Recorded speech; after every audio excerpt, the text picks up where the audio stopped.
캐톨릭이라고 하는 소책자가 있어요. 지난주에 제가 갖다 놓고 광고를 못했는데, 여러분들 흑백보다 더 다른 것이 캐톨릭과 기독교예요. 그래서 저 뒤에 예배 마치고 나가실 때에 한 권씩 가져가셔서 꼭 보시면 여러분들 신앙을 정립하는데 도움이 될 수 있을 것 같아요. 미련하게 순종하는 법을 배우라. 미련하게 순종하는 법을 배우라. 이 제목으로 말씀을 전합니다. 순종, 성경에서 순종 그렇게 이야기하면 이 성경 구절보다 더 명확하게 말하고 있는 성경 구절은 없어요. 사무엘상 15장 22절에 뭐라고요? 시작. 순종이 제사보다 낫고 듣는 것이 수양의 기름보다 나으니. 여러분들, 순종 쉬운 것 같으나 참 순종이라고 하는 것은 결코 쉬운 것도 아니에요. 순종을 배워야 되는데 어떻게 순종하는 법을 배워야 되느냐 하면 미련할 만큼 순종하는 법을 배워야 돼요. 오늘은 성경에 보시면 사울의 집 가문과 다윗의 집 가문에 대해서 쭉 이야기를 해요. 그런데 미련할 만큼 순종을 했던 다윗의 집은 점점 부하고 강성해지는데, 사울의 집은 순종하지 아니하여서 점점 어려움을 겪고 망해가는 가정이 성경 가운데 있는데, 왜 사람들이 순종을 잘 못하느냐? 첫 번째, 하나님의 말씀을 믿지 못하기 때문에 순종하지 못해요. 두 번째로, 왜 순종하지 못하는가?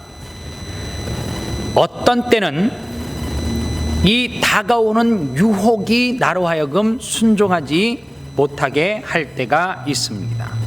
그리고 왜 순종하지 못하느냐 하면 세 번째, 하나님의 말씀보다 자기의 생각이 주관이 옳다고 확신하기 때문에 순종을 못한다는 거예요.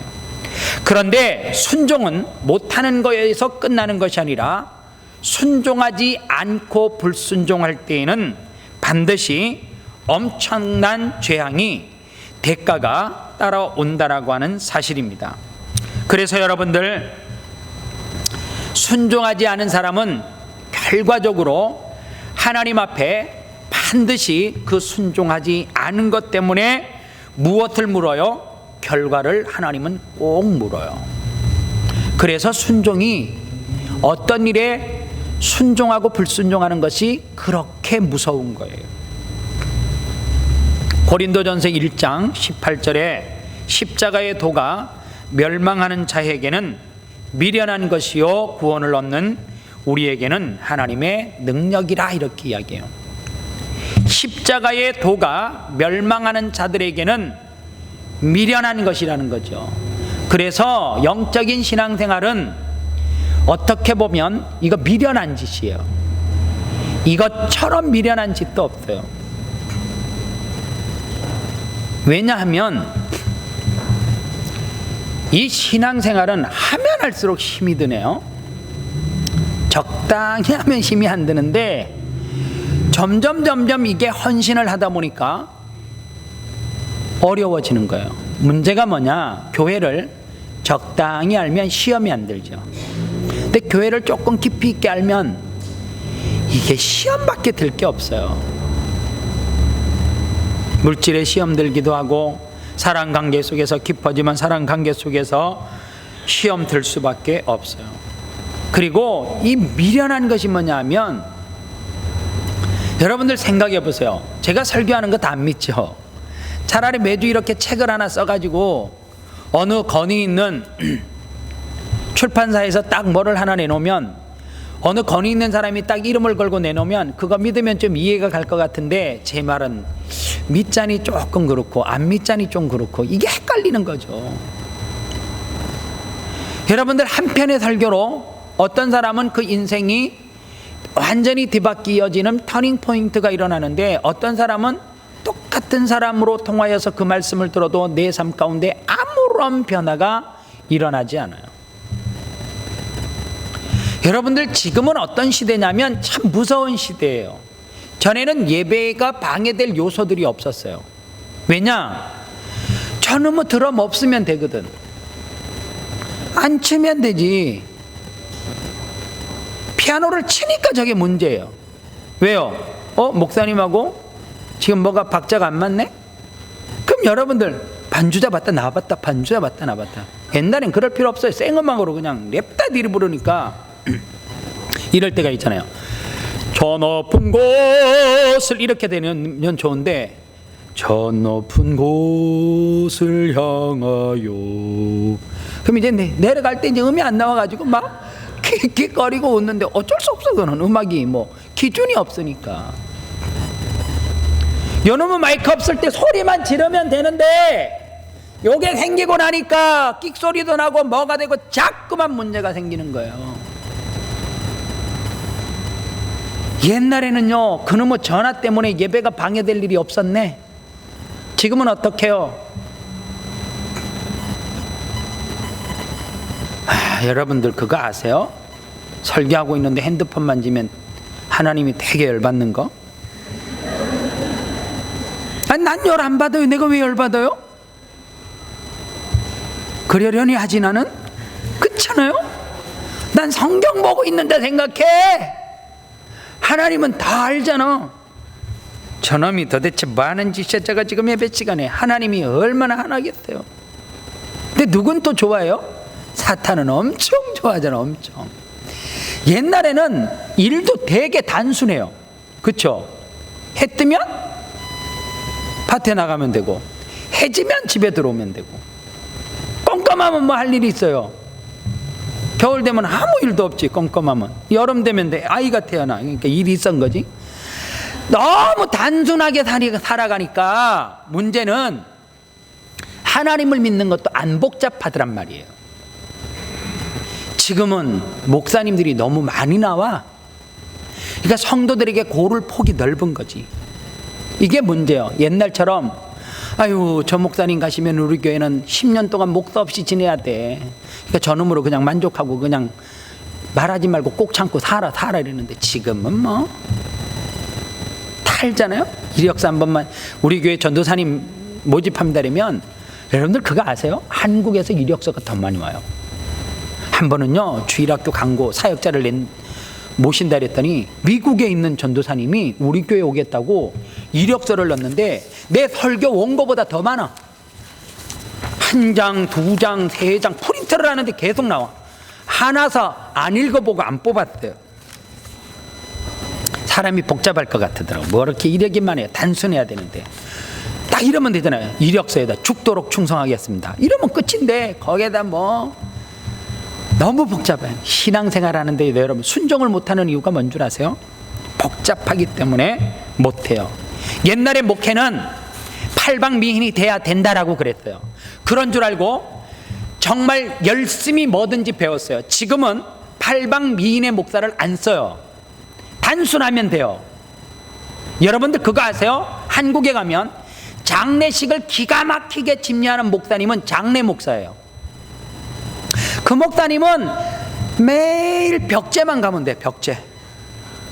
다른 거 필요 없어요. 그냥 영안실 갔다가 또 갔다가 그 이제 거기서 주는 음식 잘 먹고, 그리고 전국 어디든지 운전을 잘하고 밤에 돌아가시면 밤에 바로 가면 되고, 그냥 다른 거 다 필요 없어요. 근데 신기하게 제가 장례 목사님을 한 분을 만났어요. 어느 교회 집회를 갔는데 그 목사님이 이 진천 쪽인가 어딘가에서 목회를 하는데 자기가 장례 목사래요. 목회를 개척을 했어요. 개척을 하셨는데 그 교회가 부흥이 되는데 어떻게 부흥을 되냐면 장례식을 기가 막히게, 장례 목사는 웬만한 교회에서 못 두죠. 그렇잖아요. 우리 교회 장례 목사를 뒀어요. 1년에 몇 명 돌아가야 되는데요. 하나님 오 권사님 돌아가게 하여 기도해야 되겠다 그러면 매일 뭘 일이 생겨야지 사역이 되는데 적은 교회는 안 돼요. 10,000명 넘어가는 교회들은 필요해요. 그러니까 그 큰 교회에서 장로식을 얼마나 체계적으로 하겠어요. 이 목사님이 개척을 딱 하면서 무슨 생각을 했냐면, 동네에 돌아가시는 분 가운데 장례를 이렇게 어떻게 하기가 어려운 사람을 교회를 개척하자마자 딱 해야 되겠다 그래서 그 큰 교회에서 개척을 시킬 때 뭘 도와주냐니까, 우리 동네에 죽는 사람이 있으면 그때 와서 장례식을 같이 해주면 그것만 1년만 딱 도와달라고 그런 거예요. 그러니까 큰 교회에서 개척을 시켜놓고 다른 거 안 하고 장례위원회에서 누구 돌아가셨습니다 그러면 그냥 딱 오는 거예요. 얼마나 사이즈가 커졌어요, 장례식이. 세상에 죽어도 그 교회 가서 죽어야 되겠다, 이게 그 동네에 진접에 소문이 났어요. 그래서 교회가 개천 가진 그 시골에서 1년 만에 300명 400명이 된 거예요. 사람들이 그러는 거예요. 죽을 때 잘 죽어야 된대, 죽을 때 갈 때 안 쓸쓸해야 된대, 그 교회 가서 죽어야지만 안 쓸쓸하다, 이러면서 다 죽기 전에 등록을 해야 되는 거죠. 죽기 전에 등록해가지고 장례식. 그러니까 교회가 그 자녀들이 이제 막 교회에서 너무 잘해주니까 1년 만에 300명 400명이 됐는데, 그 목사님이 이야기를 해요. 장례 목사는 아무나 하는 게 아니래.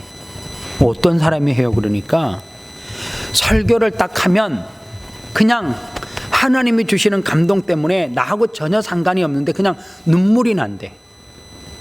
근데 그 목사님은 그러면 매일 울어야 되니까, 난 신기하게 어디 가서 누가 죽으면 성경만 들고 설교하려면 그냥 눈물이 난대. 그게 아무나 주는 은사 아니잖아요. 여러분들 전혀 내가 잘 알지도 모르는데 장례식에 가서 설교하는데 그냥 눈물이 나. 근데 그 왜 나요? 물으니까 난 그 말씀에 눈물이 나는데 사람들은 자기들 죽은 것이 슬퍼서 우는 줄 안다는 거예요. 자기는 말씀 보면 그게 그렇게 감동이 돼서 눈물이 나는데 자기들은 그거를 통해서 위로를 받더라는 거예요. 그래서 1년 2년 그 교회에서 사역을 하는 가운데 세상에요, 그 담임 목사님이 세상에 장례식을, 부교역자인데 장례 목사로 세워놓고 장례식을 하는 거 보니까 담임 목사인 자기가 비교도 안 될 만큼 설교를 할 때 우니까 눈물바다 콧물바다가 일어나니까 장례식이 부흥해. 그러니까 그 교회가 그 목사님을 통해서 큰 교회이지만 너무 장례식을 잘하니까 소문이 나는 거예요. 여러분들, 그 목사님은 다른 거 잘해. 난 아무것도 못한대. 그러면 수요 예배 같은 거 설교해 본 적이 없대요. 그냥 장례식 설교만 잘하는 거예요. 우리 교회도 크면 이제 그런 목사님 왔으면 좋겠는데, 여러분들 그거 하나만 잘해도 하나님 앞에 쓰임받아요. 어떤 교회 가면 목사님들이 있잖아요, 설교 안 해요. 음악 목사라 그래가지고 음악만 해. 그래서 음악하는 일에만 관여를 해. 예배 전에 찬양을 하면 목소리가 얼마나 좋은지 그 찬양의 은혜를 막 사람들이 받아요. 평생 목사인데 기타 치고 예배 전에 찬양인도 30분 하는 것이 사역이 다야. 그런데 그 30분 찬양하는 것으로 통해서 성도들의 마음을 다 열어요. 음악 목사. 행정 목사가 있어요. 행정만 해. 그 사람은 설교도 안 하고 신방도 안 하고 구구장창 앉아서 누가 나가고 들어오고 몇 명이 있고 숟갈이 몇 개고 헌금은 이런 것만 다 행정. 어떤 사람은 구구장창 새신자 양육만 하는 목사이고 다 파트가 틀려요. 전에는 한 사람이 그거를 다 했단 말이에요. 제가 무슨 이야기를 하느냐, 요즘은 하나님 앞에 충성하는 것을 복잡하게 할 필요가 없어요. 노래 잘하잖아요. 그걸로 구구장창 순종하면 돼요. 다른 건 뭐 순종을 해요. 주방에서 MSD 양을 오늘 국 정말 죽여줬어요. 제가 어제 저녁에 부대찌개로 가음을 해가지고 청년 예배 때 아우 짠데 얼마나 많이 먹었는지 가음을 했어요. 부대찌개 가음을 했는데 주일날 아침에 안 먹으면 얼마나 속이 더부룩한지. 오늘 점심 때 북어 콩나물 해장국 먹고 저는 완전히 편해졌어요. 그 그 적정선 요거 맞추는 게 아무나 하는 거. 북어로만 맞는 거 아니죠? 북어로만 그 맛이 어떻게 날 수가 없어요. 저 강원도 원제에서 이 안 말린 거는 그 맛이 안 나는데 너무 맛있단 말이에요. 그러면 그거 잘하면 여러분들 그걸로 하나로 순종을 해도 하나님은 그 순종을 통해서 뭐 받아요? 영광 받아요. 영광 받아요.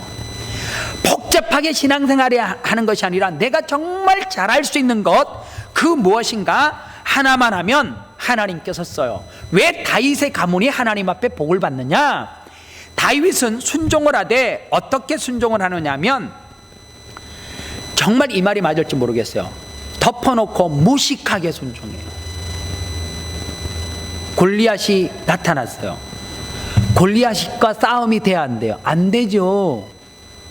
사울의 옷을 입히니까 칼이 끌리고 갑옷이 질질질 끌려서 커서 못 입는 등치인데, 여러분들 골리앗의 키가 육척 장승이라 그러잖아요. 지금 센치로 이야기하면 2m 60이에요 얼추 그 정도 돼요. 2m 60 본 적도 없죠, 그죠? 아, 저 대구에서요 2m 40 얼마인가 달성공원 아세요? 네. 수학여행 중학교 때 글로 갔대요. 달성공원에 갔더니 달성공원 문을 지키고 있는 거인이 있는데 그 사람 키가 한 1m 20 얼마인가 뭐 30 얼마가 된대. 제가 그때 얼마나 키가 뭐 컸겠어요? 보니까 있잖아요. 이야, 그 사람은 그때 내가 골리앗이 저만했겠구나 딱 그랬어요 진짜. 근데 싸워서 어떻게 이겨요? 말이 안 되죠. 그런데 다윗의 방법을 봐요. 우리는 어떻게 해요?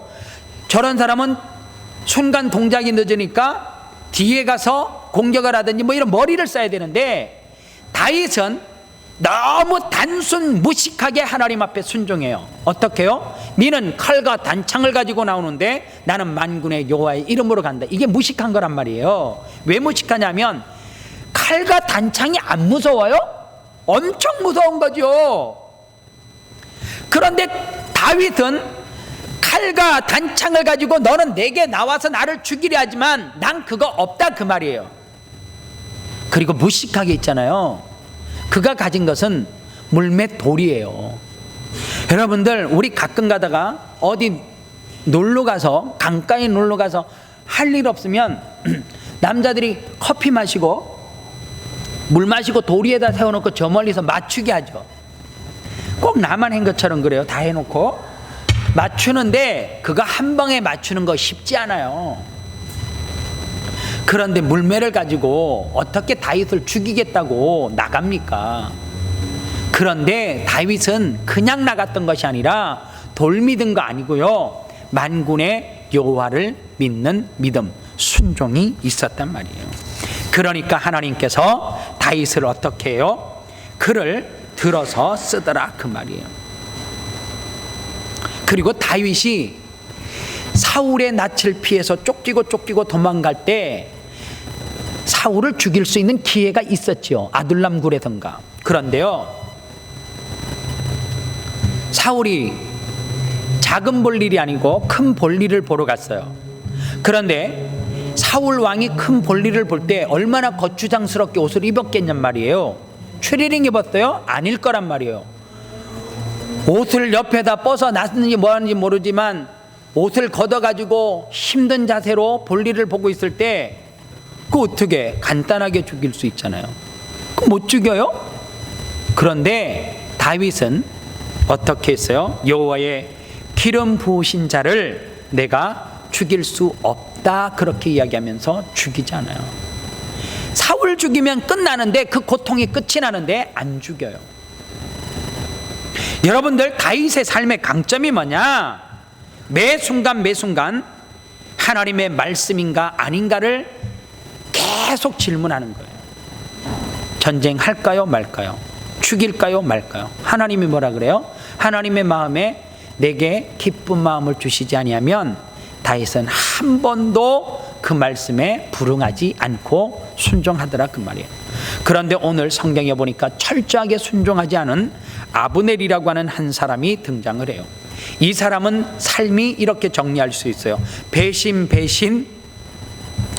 그리고 또 배신. 이게 아브넬의 삶의 전체 모습이에요. 아브넬은 어떤 사람이냐? 사울의 군대 장관이었습니다. 그런데 사울이 죽었어요. 그랬더니 사울이 죽고 나니까 아브넬은 누구 곁에 딱 붙냐면 다윗의 마음을 꿰뚫고 사울의 살아있는 아들 이스보셋인가요? 이스보셋 곁에 딱 붙어가지고 그를 이용해서 다윗이 왕의 자리에 가는 것을 어떻게 알면서도 그가 이스보셋을 이용해서 그 자리를 지키려고 해요. 어느 순간에 사울의 첩을 자기가 범하고 그리고 자기가 주인으로 섬기고 있던 사울을 배신하는 행위를 해요. 비록 사울이 죽었지만. 그리고 이스보셋을 이용하다가 이스보셋이 무엇인가 잘못된 것을 가르치니까 어떻게 해요? 그를 협박하고 위협해요. 그런데 여러분들, 그렇게 배신을 일삼았던 이스보셋은 아브넬은 하나님께서 그냥 내버려 두시지 않았어요. 여러분들 성경에 보니까 바울을 배신했던 알렉산더와 후메네오도 하나님께서 그냥 내버려 두시지 아니했고, 돈 때문에 눈이 어두워서 나라를 팔았던 이 발람 선지자도 하나님께서 버렸고요. 심지어는 악한 주인이라 할지라도 그를 배반하고 배신하는 사람은 그 끝이 성경에는 아름다운 사람들이 없었어요. 그래서 여러분들, 우리가 이 땅을 살아갈 때 하나님 앞에 철저하게 순종하는 법을 배워야 되는데, 순종이 뭐보다 나요? 제사보다 낫고, 제사는 곧 뭐예요? 예배란 말이에요. 하나님 앞에 제물을 가져다가 금 송아지를 갖다 바치든지 뭐를 바치든지 그것보다도 하나님이 더 좋아하는 것이 뭐라고요? 순종하는 것. 그래서 여러분들, 순종은 자녀가 부모에게 순종하는 것일 수도 있고, 아내가 남편에게, 남편이 아내에게 하는 순종도 있을 것이에요. 교회 공동체 안에서 여러분들 순종하는 법도 여러분들 익히시고 배우셔야 돼요. 철저하게 하나님 앞에 순종하는 사람은 하나님께서 누구처럼요? 다윗의 가문처럼 하나님께서 들어 쓰는 역사가 있다는 거예요. 그래서 하나님께서 여러분들 은사, 다른 말로 하나님께서 우리들에게 주시는 소명, 은혜, 이 세 가지 단어는 같은 듯 하나 다 달라요. 그런데 이거는 함께 버무러 어울러질 때에 놀라운 은혜가, 역사가 일어나요. 그래서 여러분들, 하나님께서 내게 주신 소명이 뭔가, 제가 어제 청년부들에게 세 가지예요. 소명은 하나님이 나를 어떤 은사를 줬느냐, 소명을 줬느냐는 세 가지로 점검을 해요. 하나는, 첫 번째가 내가 좋아하는 것, 두 번째는 내가 잘할 수 있는 것, 세 번째는 내가 잘하는 것을 가지고 사람들이 인정을 해주는가를 봐야 돼요. 이 세 가지가 그 사람이 가지고 있는 장점이에요. 첫 번째, 내가 잘하는 거예요. 죽어도 죽은 사람, 아픈 사람 보기 싫다는데 아버지가 의사니까 너 의사해야 된다. 그러면 꼭 꼬맬 때에 거즈 안에다 잔뜩 넣고 꼬매고 이런 일이 벌어져요.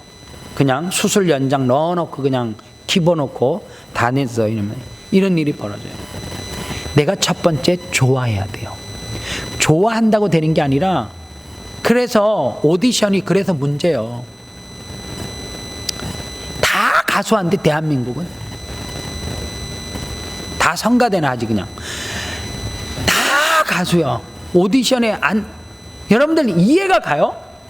어느 방송국에서 오디션을 하면 미국이고 호주고 저 남미고 어디고 해가지고, 여러분들 이번에 오디션에 K-팝에 참석한 사람이 400 몇십만, 이게 이해가 가요? 이게? 근데 신기하잖아요?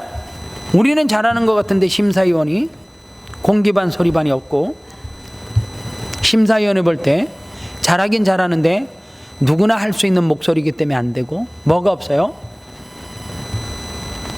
반응이 없는 거지. 본인이 좋아하고 잘하지만 사람들의 반응이 없으면 그거 일찍 내려놓는 게 걔네들이 맞다 그러잖아요. 그래서 자꾸만 내가 좋아하고 잘하고 사람들이 반응이 좋으면 끝나느냐? 거기까지만 잘 되면 이 땅에서 말하는 성공은 해요. 출세는 한단 말이에요. 그게 끝이면 반드시 그 출세는 반드시 사탄이 역사하는 단계까지는 가지만 하나님이 영광을 못 받아요. 그러면 어떻게 해야 되느냐? 여러분들이 좋아하고 잘하고 사람들의 반응이 좋아요. 그러면 그 다음에 해야 되는 것이 말씀으로 자꾸만 점검을 해야 돼요. 이게 안 돼서 하나님 앞에 쓰임을 받다가 버림받는 거예요. 말씀으로 점검을 해야 돼요. 어떻게 점검을 해야 돼요?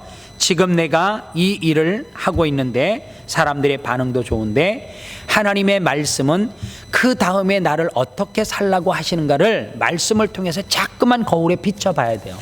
그러면 어떤 일이 벌어지느냐? 하나님의 영광을 위해서 사는 소명 그리고 은사가 된단 말이에요.